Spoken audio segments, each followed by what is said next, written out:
Hello, everyone. Welcome to Astrological Association New Moon Update. Well, we have Pisces New Moon. Hi, Alejo. Hi, Wendy. How are you? Hi Rod. Hi Alejo. I'm good. How are you? Well, not too bad. Not too bad. Yeah, because this is a Pisces New Moon, and it's supposed to be very, relaxed and easygoing. But I just feel a little bit, stressful. I don't know why. Maybe it's that my life has just come back from Asia and the whole pile of work is there waiting for me to sort out. So, well, first, Wendy, could you give us some idea about the least Pisces new moon? Yeah, so it's a big new moon. It's the last new moon that we will have with Neptune and Saturn and Pisces as well. For quite a while. We haven't had this since the 1840s, and we're not going to have it for another, 170 years. So it is a big one. And it's like you say, it's supposed to be chilled. It will be. There's a lot of mutability in this new moon. A lot of Pisces. So it's rulership and it's square to the planet Jupiter. It's the only aspect it makes. So things are quite magnified in this particular month. On one hand, it's going to be quite challenging because there's could be a lot of propaganda, sort of Mm, misinformation. Things get a little bit runaway, but but on the other hand, it's also incredibly healing. So it's quite beautiful in that respect. It's a great time for yoga, meditation. It's a good time to, sort of look back in our past and see where we can take it forward because we're about to move into cardinal energy this year, which will be quite different. Yeah. cool. So, Alejo, your view of this Pisces Well, new moon. first of all, Wendy, so nice. Thank you so much for sharing these ideas. And even the tone of your voice was very much like New Moon in Pisces, like very gentle, very calming. And yeah, I think it's very interesting everything you were saying about this kind of practicing things to go within and reflecting perhaps on the past and what to let go of. And I was also looking at the midpoints of this new moon, and it's quite tight. It's quite on the midpoint of Mars and Pluto, which I find it quite interesting, and also on the midpoint with Mercury and Uranus. So I was thinking with this idea that you were talking about of looking into the past and doing yoga, perhaps meditation, and these activities that help us connect with a sense of inner purpose, perhaps, or inner reality. I was thinking maybe this Mercury Uranus can also be activated by doing this kind of practices to have, yeah, new insights, to be able to have new ideas on what to do, and an unexpected way of engaging with the world. Maybe discovering that there are ways of thinking, there are ways of being present and being engaging with other people and listening to other people and contacting to other people that are radically different, radically new. I think it's interesting what you said about the danger of fake news with this Mercury Uranus. So paying a lot of attention to perhaps shocking news that can be used to, because with so much water we can be so easily triggered, right? Because we're so much in touch with everything else. And then also thinking about this Mars Pluto, to be careful, because we can be these Neptunian waters can make us feel so sensitive to the environment that something can trigger us to kind of an exploding reaction. Yeah, it sounds interesting, and I really agree with both of you, especially with Wendy. You're talking about this kind of with that Saturn Neptune energy. We can start to feel it. We can start to feel like how to how to blend these two planets together, and Mm. especially with the Neptune is going to conjunct the North Node, and that feeling is like everything is so Neptunian. It's like we just like oh my God, where is the truth? We just like we not really know, isn't it?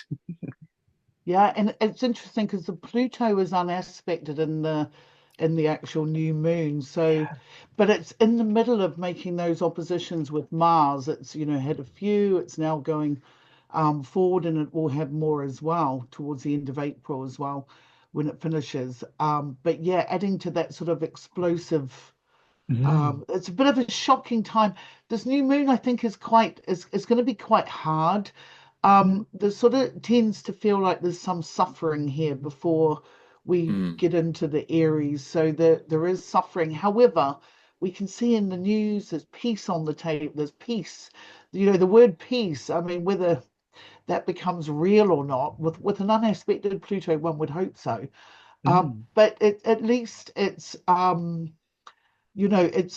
has some, with astrology, you do get the challenging and the positive all at the same time in different ways. So we need to make the most of this, and reflect it's on what's happened as well, not only mm. just socially but personally, and make ways to heal, because this is the most incredible healing new moon. I mean, it really can be, amazing. So, um, yeah, Yeah, it's a lovely, lovely month. And the Mercury, like Alejo says, that Mercury Uranus is, it can be quite uplifting. It's good ideas. It's new ways of thinking, synthesizing sort of, which echoes that new moon square to Jupiter and Gemini as well, I think. So yeah. there's breakthrough here. There is a potential for that.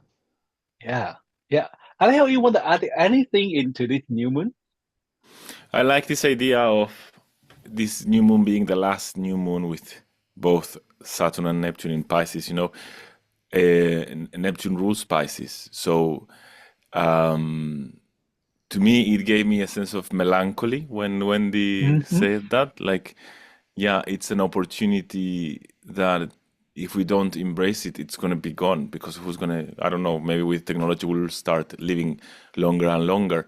But this sense that, yeah, from now on, planets that go on to Pisces, well, from not exactly now on because it takes a little bit more for Neptune to go to Aries, right? But this is for the new moon. And in a few months, it's going to be for any planet that goes into Pisces. It's going to be co-ruled, if we use Neptune as ruling of Pisces, by a planet that is in a very strange land, but a Neptune that feels really, really strange. So this idea of Wendy of looking back, reflecting, and Mm, taking this opportunity for, yeah, for healing, and I would say for starting to approach life with a kind of heightened sense of reality. What you were talking about fake news and what's truth and what's not. And I would say Neptune can cause all of that. It can also cause the sense that there is a higher truth that we can see if we look beyond the surface, right? And I think mm, with Saturn, sorry, in Pisces, when it first got into Pisces, I think maybe it was starting to build up this idea of trying to see the kind of hidden structure of reality. mm. And now with this opportunity, I'm thinking of the possibility of taking responsibility for our past actions in order to access this sense of reality that is kind of heightened, that it's more that it's expanded, that it's not just what we first perceive. Yeah. Yeah. But one thing to put the two things you say together, especially Alejo, you mentioned about the Mars Pluto, and we have the Pluto, unexpected Pluto.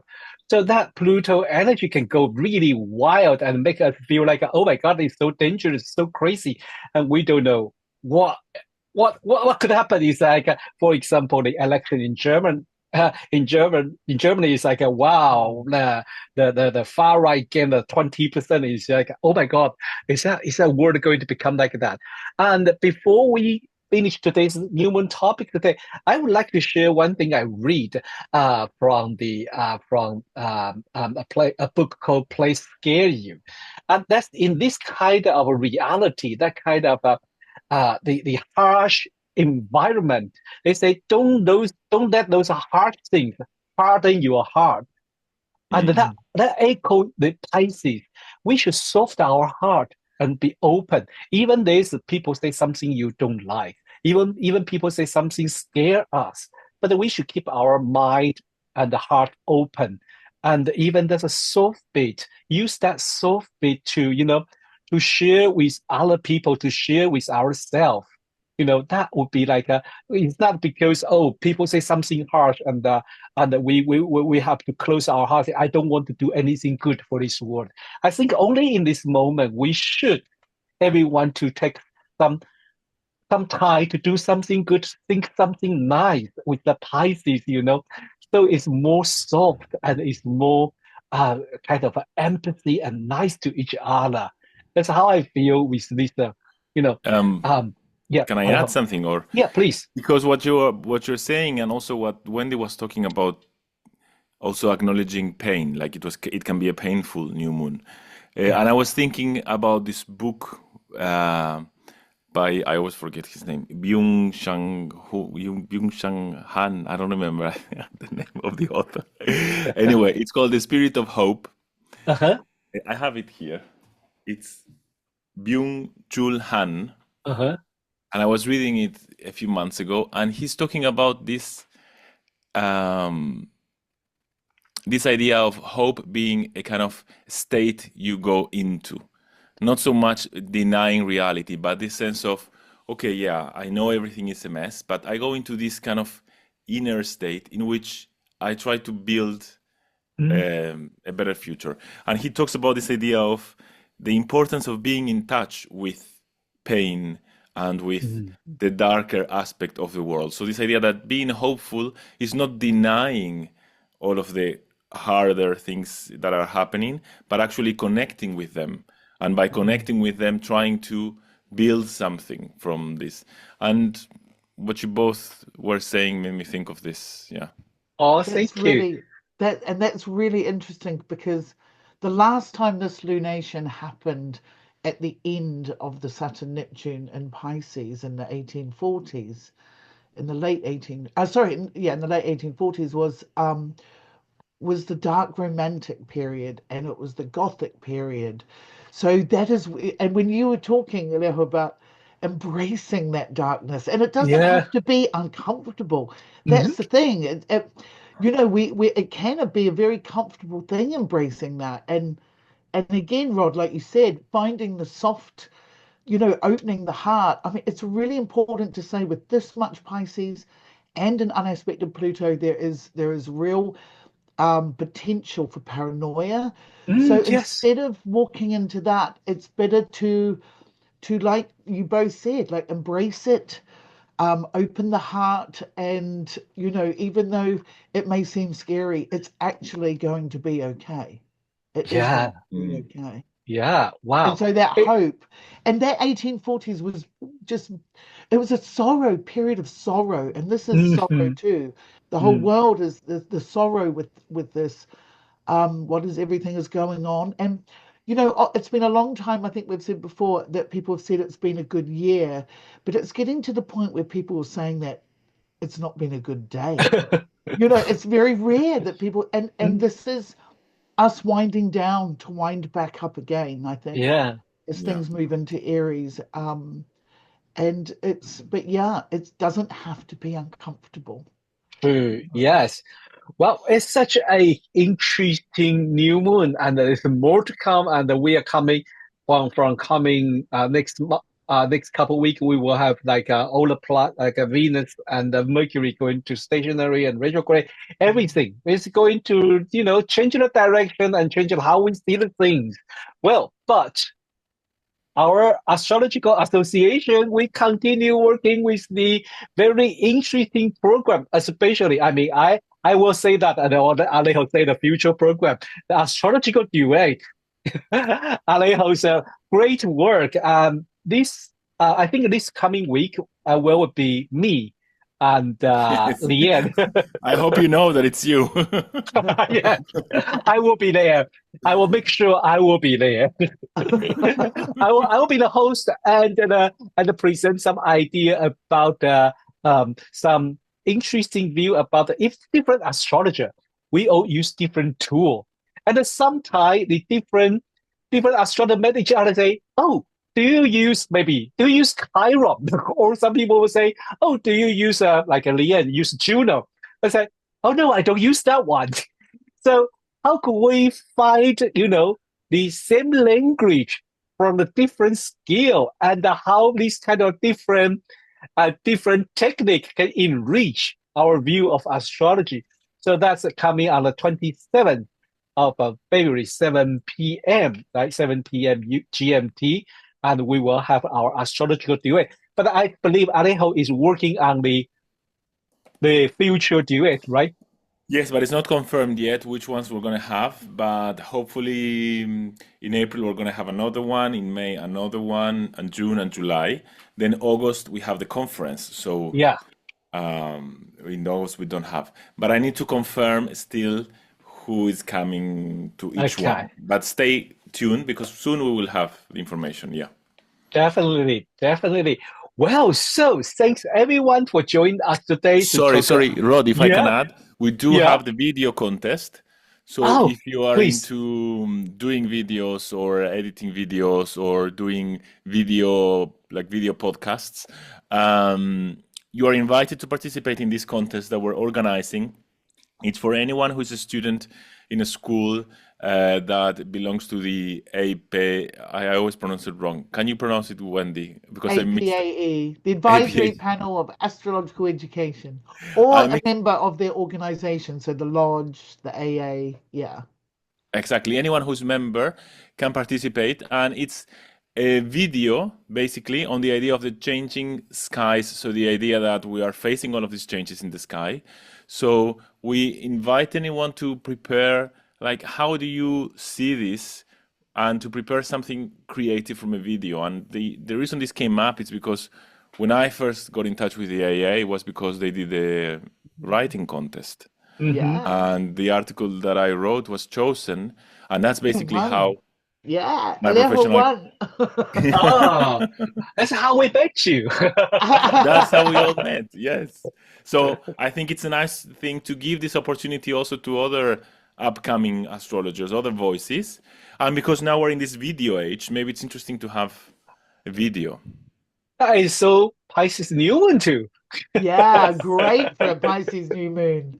Yeah, get Indeed. rolling. Yeah, exactly. Get Definitely. So started. everyone, don't forget this video contest. Okay.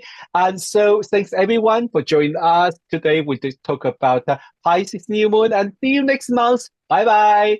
Bye.